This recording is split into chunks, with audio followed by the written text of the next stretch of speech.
Such a pleasure to welcome to Best Ideas 2016 Frank Weippert, who is investment manager at Lacuna Vermögen in Regensburg, Germany. Frank recently joined a family office there and is helping them build up investments in equities. He focuses on global investments in small caps. Frank was previously a research analyst and associate at Forum family office in Munich.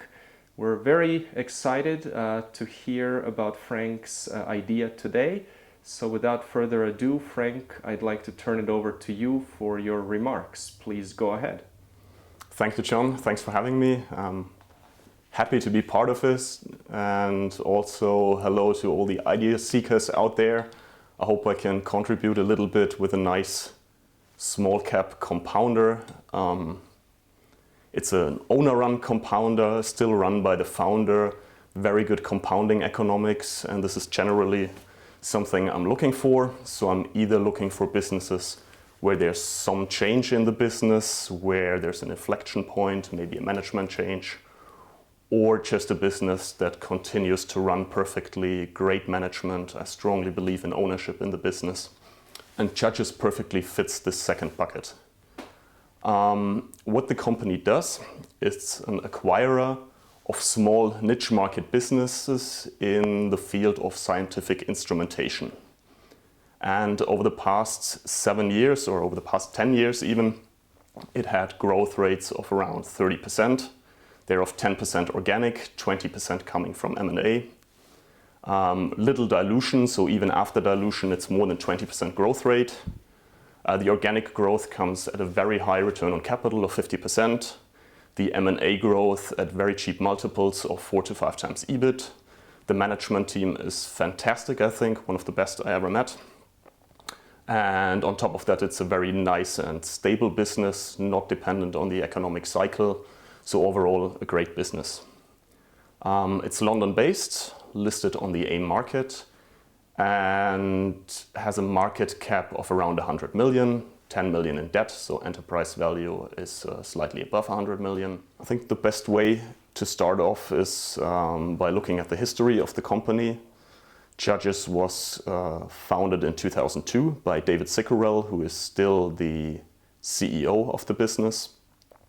And throughout the 1990s, David Sickerell was active as a company doctor, which means he jumped from business to business as a CEO fixing broken businesses.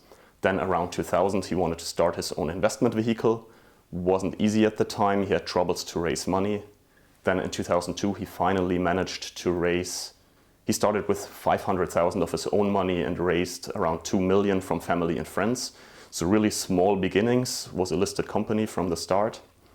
And what he wanted to do is public to private transactions, because the public market was trading at very low multiples. He figured he could buy tiny small caps and sell them to private equity or strategic buyers later.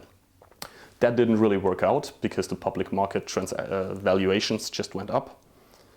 And so he had to change his strategy. And then finally in 2005, he found one amazing deal, was a private deal, a company called Fire Testing Technology. And what the company does is it manufactures devices to test the flammability of materials.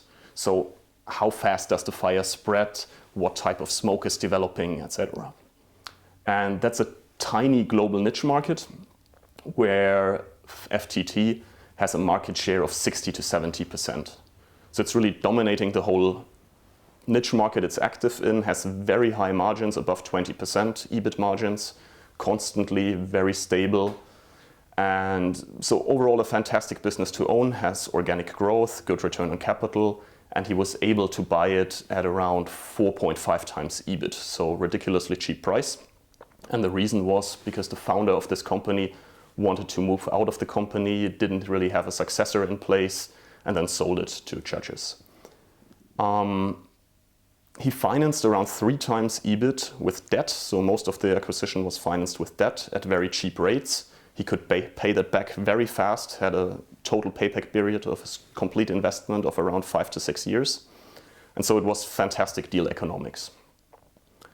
He looked into the whole space then of these scientific instruments, found that there are hundreds of businesses that are in similar niche markets and may end up in a similar situation that they have to sell it one day.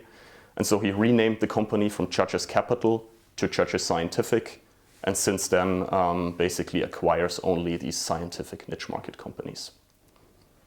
Fast forward 10 years, if we look at the group today, it consists of 10 subsidiaries over 10 years, so it's roughly a run rate of 1 acquisition per year. And they are all UK based, but sell internationally. That's an important criterion for Judges. If they want to buy a business, they typically like to see global sales. The rationale being, if a company has 50% or more UK sales, there are likely competitors around the globe who do the same thing. And so there's a risk that an American or an Asian competitor comes one day and takes their market. If the company is truly global, they're probably already dominating the world market. All of their subsidiaries have really high market shares. Some of them are monopolies. Some have 10 to 20% market shares, but they are always leaders in their categories. And the products they sell is these scientific instruments. It goes from testing the properties of soil, testing fiber optic cables, testing the flammability of materials, equipment for electron microscopes, these sorts of products. It's typically not super high end, the high end of innovation. So Judges spends around 4 to 5% on R&D, so it's not a super high-tech business where you're very dependent on technological changes. The products range from this size, costing maybe 1,000–2,000 euro, up to huge devices or big projects that range up to 500,000. The life cycle of these products is 10 years, sometimes 15 years, up to 20 years, so very long life cycles at the customer. And there is unfortunately very little after sales, so a little bit of spare parts, not really any service. So you're really dependent on new equipment.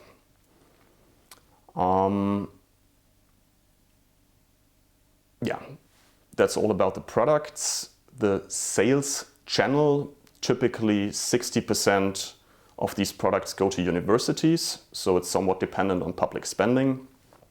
And around 40% go to either private R&D departments or to testing companies, so something like Bureau Veritas.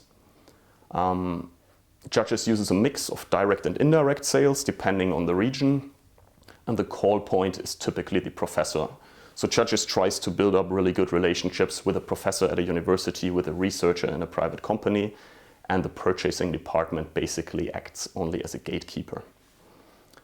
Formally, there is some tendering, but it's less than 50% of the products go through tenders. And typically there are ways to win the tender if the professor really wants to have a certain product.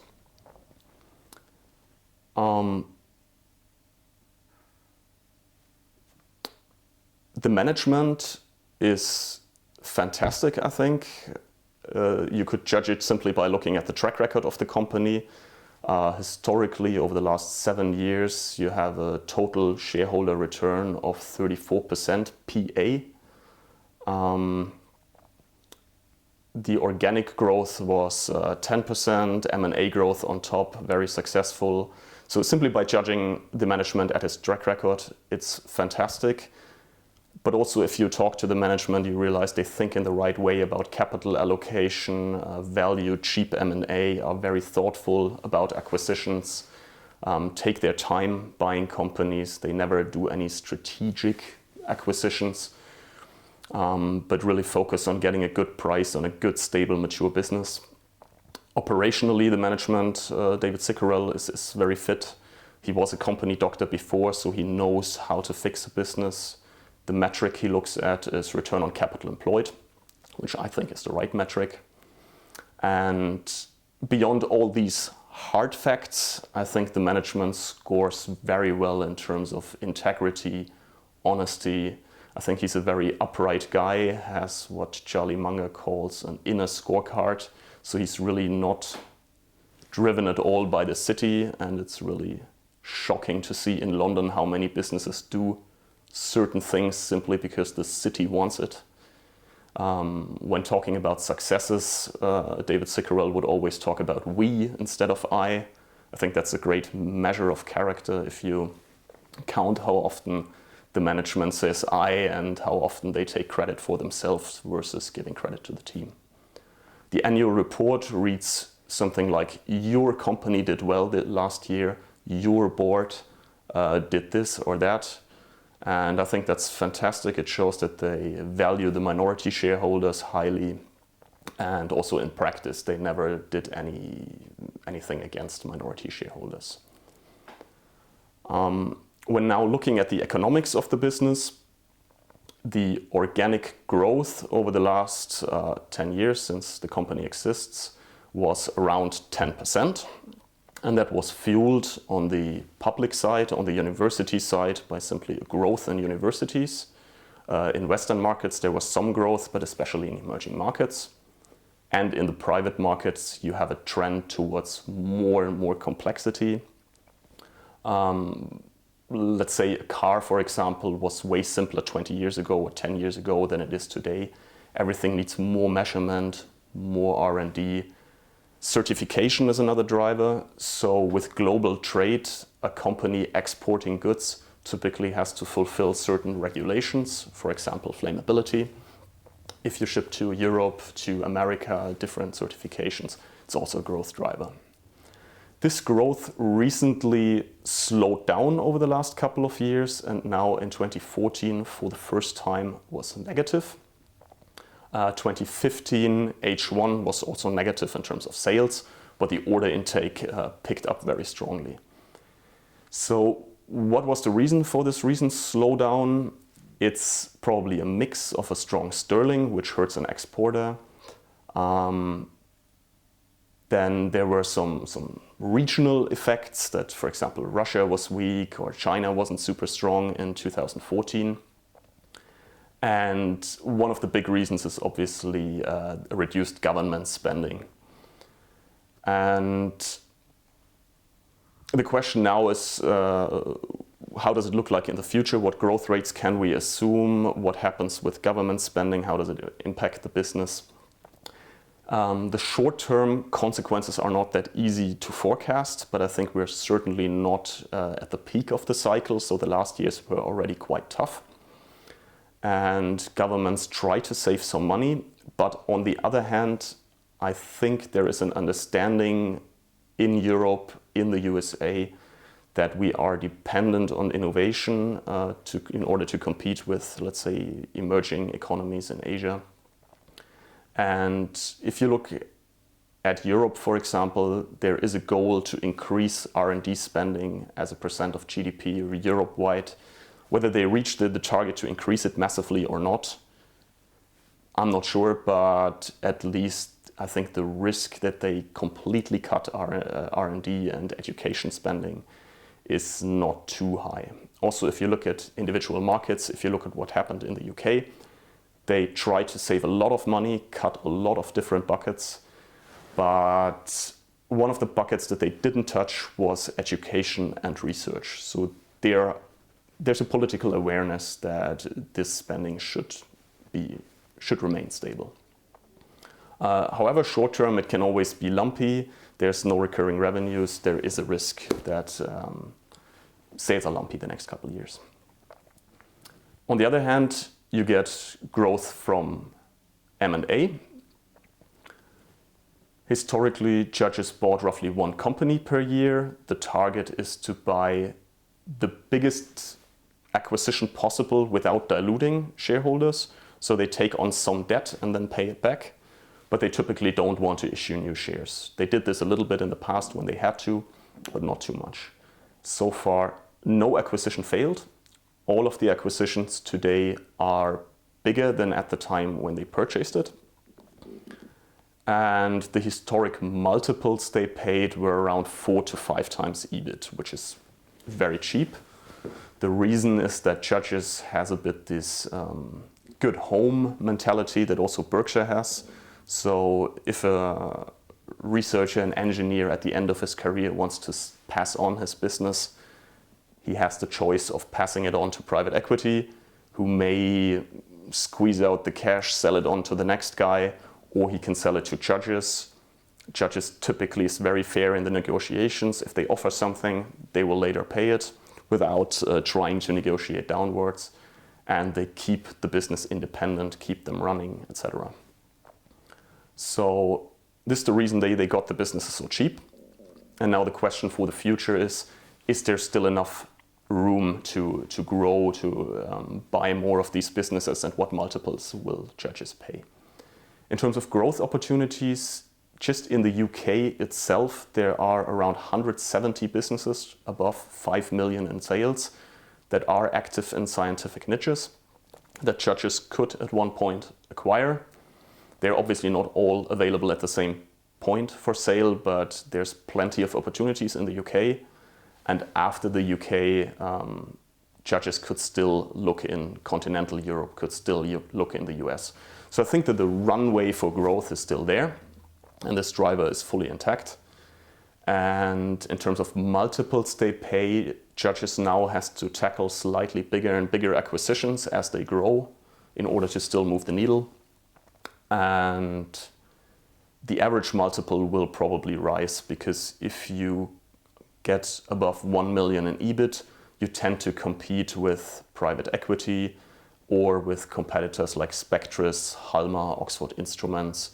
And so in the future, I assume something more like 5-6 times EBIT, maybe 7 times. But in general, judges are very careful to not overpay. So those are the economics of the business. Summing it up, I think both growth drivers, the organic one, at least over the long run, is still intact, because the growth drivers, more universities, especially if we look at China, India, etc., there's still a lot going on. Also in the private sector, there will be more research, more innovation.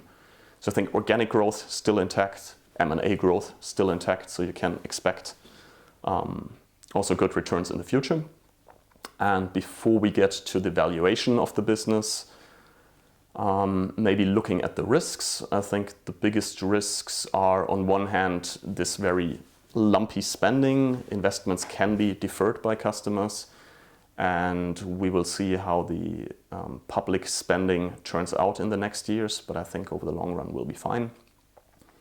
Another risk is always a failed acquisition. If you have an acquisitive strategy, there's always a risk that you make a mistake at one point, but I think Judges is very thoughtful about that.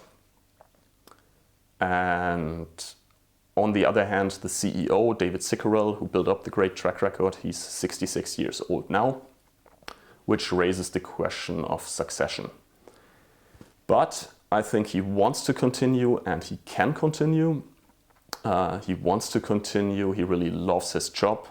I think if you would kick him out today of the company and say, David, you have to retire now, he would start another company tomorrow and just do the same.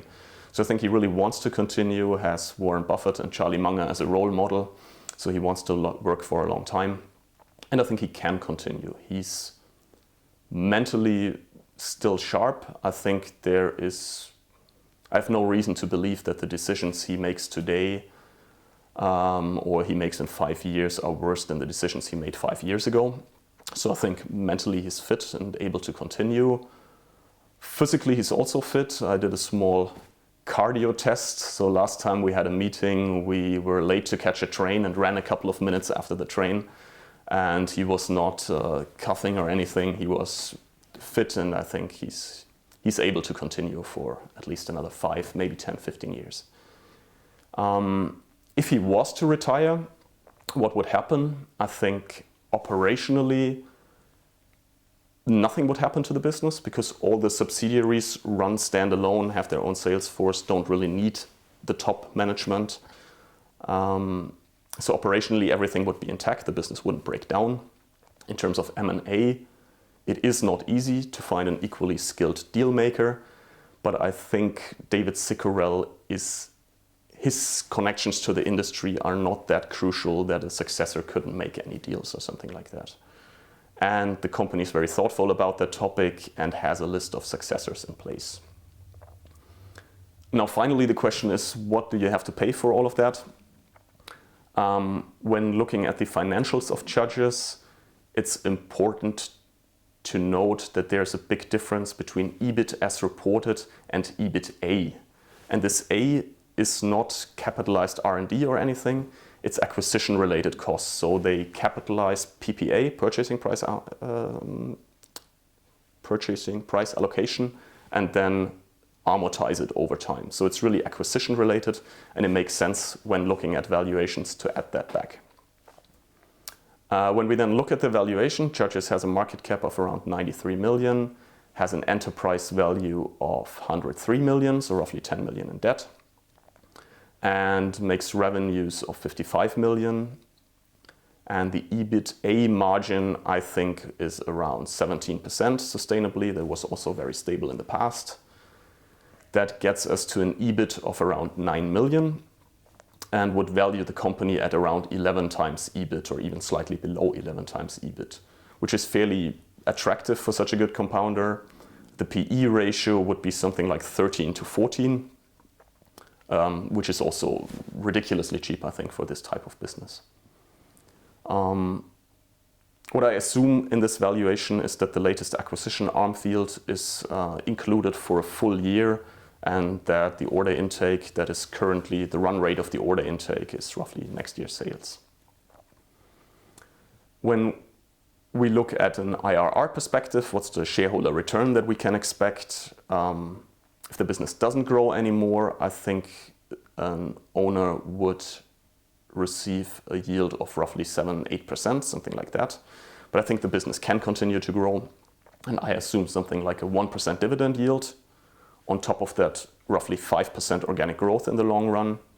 And if the company reinvests all the remaining cash flows in acquisitions, which I think is realistic, there's plenty of targets left, then we get another 11% maybe from M&A. So overall, we're looking at an expected return above 15%, maybe 16, 17%.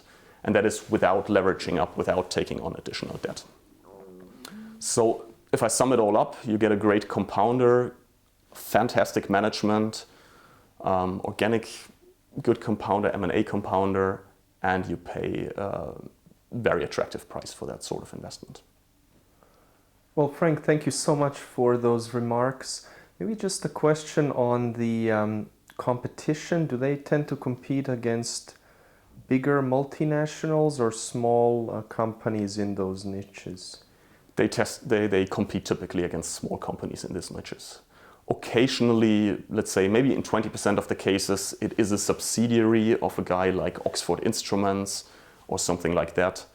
But typically, each individual subsidiary has its own niche market, and they're typically already dominating this, which means there are a couple of really tiny players against them, and they are, on average, not the subsidiaries of big guys. And you talked about the sterling and kind of the UK aspect. How much of the business roughly is in the UK versus elsewhere in Europe or Asia?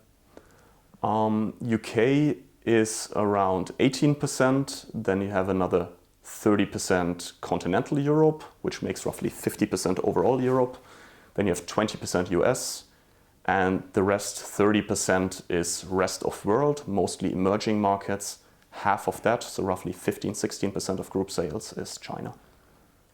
And do these subsidiaries utilize any kind of common infrastructure, whether it's in sales or operations, or are they really completely independent? I would say mostly independent. They don't share a sales force. Now with the last acquisition, they could do some cross-selling, but generally they all have their own sales force because it's all sales to universities, but typically you want to have the contact to the professor. So you need to have a different sales force and need to address different people. So there's very little shared between the business. And I think the potential, I'm not sure if they could centralize more, but the fact is today there's not a lot centralized. Great. Well, we'll leave it there, Frank. I just want to encourage everyone watching to follow up with Frank directly or email us with any questions, and we'll be happy to pass them on. Thank you so much. Thank you.